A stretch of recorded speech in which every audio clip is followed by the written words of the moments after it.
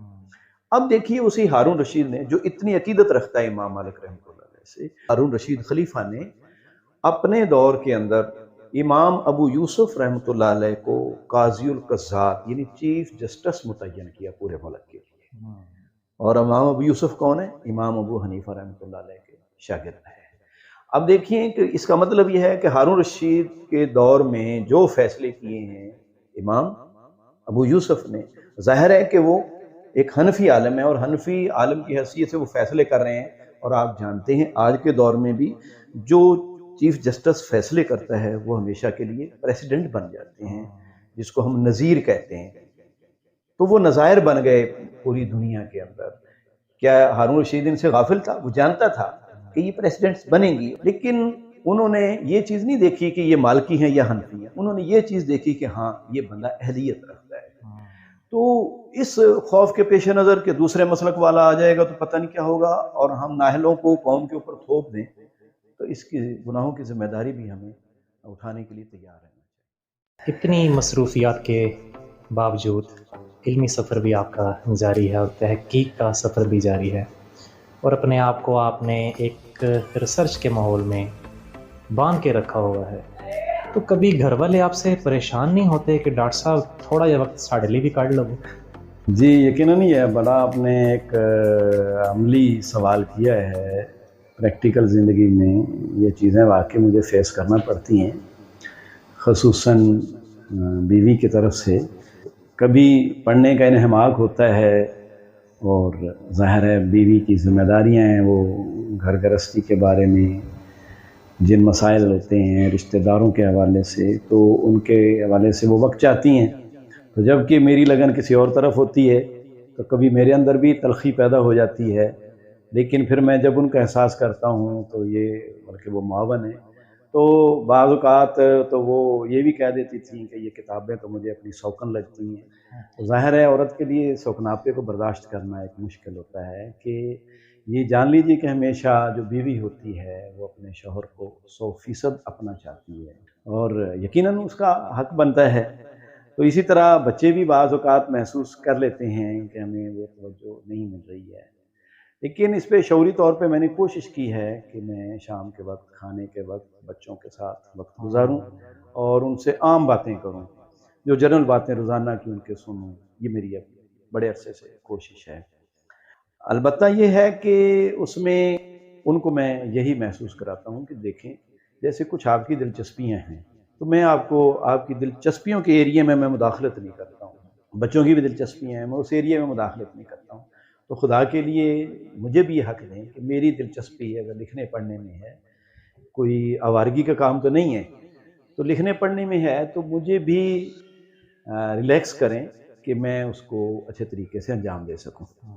باقی معاملات میں تو یہ رہا ہے، لیکن گزشتہ 3 سال سے جب میں نے میر حجاز کے نام سے جب میں سیرت کہانی لکھنی شروع کی، تو یہ جب کرونا شروع ہوا تھا تو اس میں نے اس کو لکھنا شروع کیا تھا، اور ان دنوں میں گھر کے اندر محدود تھا، کوئی آنے والا بھی نہیں ہوتا تھا، تو الحمدللہ 6 مہینے کے اندر ہی میں نے ایک جلد مکمل کر لی تھی۔ ان دنوں میں نے جب اپنی بیوی کو بتایا اور بچوں کو کہ میں دیکھو سیرت لکھ رہا ہوں، مجھے آپ کی معاونت کی ضرورت ہے، اور وہ یہ ہے کہ ان دنوں مجھے آپ گھر کے کام سے اگر ریلیکس کر دیں تو میں آپ کا ممنون ہوں گا۔